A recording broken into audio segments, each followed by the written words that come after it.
आप लोग सब बाहर चलिए, एक बार ठंडे दिमाग से बात करिए। समझी जी। नमन बेटा प्लीज।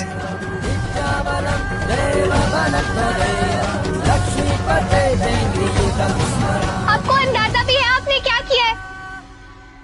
ये सिंदूर, इसका आज समझते हैं आप?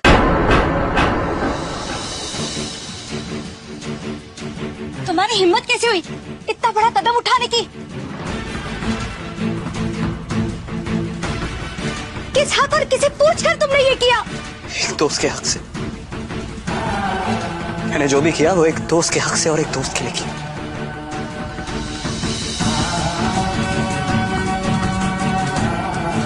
मैं नहीं सुन सकता कि सब उसे कहते रहे कि उसकी जिंदगी बर्बाद हो गई। क्यों हो गई उसकी जिंदगी बर्बाद? आप क्योंकि कर्फ्यू की वजह से हम दोनों ने एक रूम शेयर किया इसलिए जिंदगी बर्बाद हो गई। मैं नहीं सुन सकता कि बेवजह बिना किसी गलती के लोग पंखुड़ी को बुरा भला कहें। सबको चुप कराने का सिर्फ यही एक तरीका था।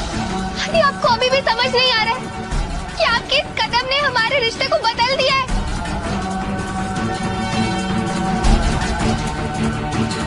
अब तो मैं मानता हूँ मेरे सिंदूर लगाने से हमारी शादी हो गई है, मेरी पत्नी बन गई है, पर रिश्ता थोड़ी ना बदला है।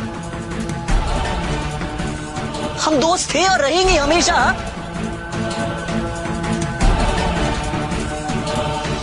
हम दोनों के बीच वो रिस्पेक्ट, वो कंसर्न एक दूसरे के लिए था, वो नहीं बदलने वाला है। ये एक सिंदूर से हमारी दोस्ती खत्म नहीं होने वाली है यार।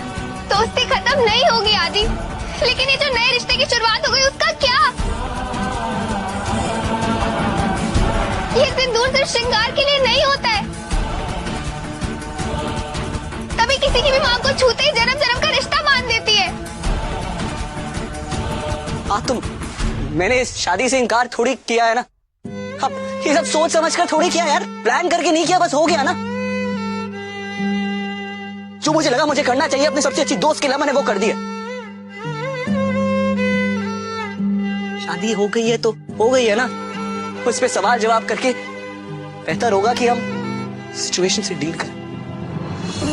ओ मुंबई के बाबू, ये अपने दोस्ती के दावे करके, अपनी ये भोली भाली बातें करके तू इन सीधे लोगों को बेवकूफ बना सकता है, गोवर्धन को नहीं, समझा? दरअसल अब मेरे समझ में आ रहा है, ये तेरी और इसकी मिली भगत है। तू दरअसल हमेशा से पंखुड़ी को हासिल करना चाहता है। What rubbish! कैसा मौका शादी करने का? मुझे पंखुड़ी से शादी करनी थी यार। अगर मुझे इससे शादी करनी होती ना तो बहुत पहले कर लेता, आज तक वेट नहीं करता मैं। और ऐसी बात मेरे दिल में भी कभी नहीं आई। और मैंने जो किया ना वो पंखुड़ी को बेइज्जती से बचाने के लिए किया। और ऐसा कोई मैं हक नहीं जता रहा हूँ, कोई एहसान नहीं जता रहा हूँ मैं। वो तो आप लोग ना खामखा बात को आगे बढ़ा रहे। अरे हम बात को आगे नहीं बढ़ा रहे हैं, सुनिए इसकी बात। इसने जो कुछ भी किया वो हालात को संभालने के लिए किया बाबूजी। अरे बेवकूफ इंसान, तूने हालात को संभाला नहीं है, हालात को और बिगाड़ दिया है। अरे बहना मेरी बात मानो, पुलिस को फोन करो, क्योंकि इस अत्य आधुनिक लड़के की जगह हमारी पंखुड़ी के जीवन में नहीं, हमारे लात के अंदर है। जो करना है कर लो, लेकिन पहले मेरी पूरी बात सुन लो। देख पंखुड़ी, जो हुआ ना बहुत अचानक हो गया, और आई नो मैंने तुझे हर्ट किया ना, आई एम रियली सॉरी। और अब हो गया है ना, अब शादी हो गई, अब इसका सोल्यूशन क्या है? कितना आसान है ना सब आपके लिए आदि। बड़ी से बड़ी प्रॉब्लम का इंस्टेंट सोल्यूशन। मेरे लिए शादी लाइफ में सिर्फ एक ही बार होती है। ऐसा नहीं है जब मन किया किसी के साथ रह लिया, जब मन किया छोड़कर चले गए। आज मेरे माँ पापा, मेरे पूरे परिवार को सब कुछ सहना पड़ेगा।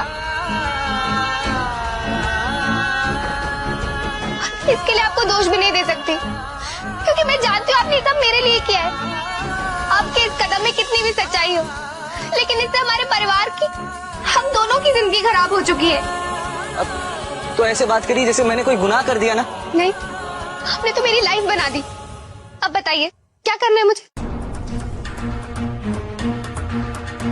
बड़े मसीहा समझते हो अपने आप को? मेरी बेटी के सम्मान बचाने की बात करते हो? अरे सिर्फ मांग में सिंदूर भरकर कोई पति नहीं बन सकता। पति बनने के लिए पति का फर्ज समझना बहुत जरूरी होता है। दुख सुख में पति का साथ निभाने का इरादा होना चाहिए। लेकिन तुम तो शायद इन शब्दों का अर्थ ही नहीं समझते आदित्य। तुम्हारे जैसे गैर जिम्मेदार लड़के के साथ मेरी बेटी कभी खुश नहीं रह पाएगी। क्यों? और इसमें जिम्मेदारी की बात कहां से आ गई? हाँ, पंखुड़ी और मैं अलग अलग इंसान हैं, हम दोनों रिस्पॉन्सिबल हैं, हम एक अलग इंडिविजुअल्स हैं। हम लोग जानते हैं हमें अपनी जिंदगी में क्या करना है, खुद की रिस्पॉन्सिबिलिटी है, जिम्मेदारी ले सकते हैं हम अपनी। और इसमें ये वाली बात कहां से आती है कि औरत की शादी होती है उसके बाद वो पत्नी ना पति पर बोझ बन जाती है? हाँ, ये कहां की बात है, कहां की सोच है ये? और वैसे भी मैं और किसी रिश्ते का अर्थ समझू या ना समझू, दोस्ती का मतलब मुझे अच्छी तरह से पता है। और मैं इस दोस्ती के रिश्ते को ना आपकी बेटी के साथ हमेशा निभाऊंगा। मांग में सिंदूर भरते ही हम दोस्ती के रिश्ते से बहुत आगे निकल चुके हैं। और ये जो नया रिश्ता बना है, ये बहुत बड़ा रिश्ता है। दोस्ती नहीं, दुनिया में हर रिश्ते से बड़ा। थोड़ी तो बातों को खामखा कॉम्प्लिकेट क्यों कर रही है? और आप तो चीजों को बहुत आसान बना रहे हैं, है ना? मुझे बस एक सवाल का जवाब चाहिए। दोस्तों के बीच एक सीमा होती है, ना किसी को कोई जवाब देना पड़ता है, ना किसी की कोई जिम्मेदारी उठानी पड़ती है। लेकिन इस रिश्ते में वो दोनों चीजें करनी पड़ती हैं। ना तो आपको जवाब देना पसंद है, ना ही आप जिम्मेदारी उठाने में विश्वास रखते हैं। तो क्या आप तैयार हैं इस रिश्ते के लिए?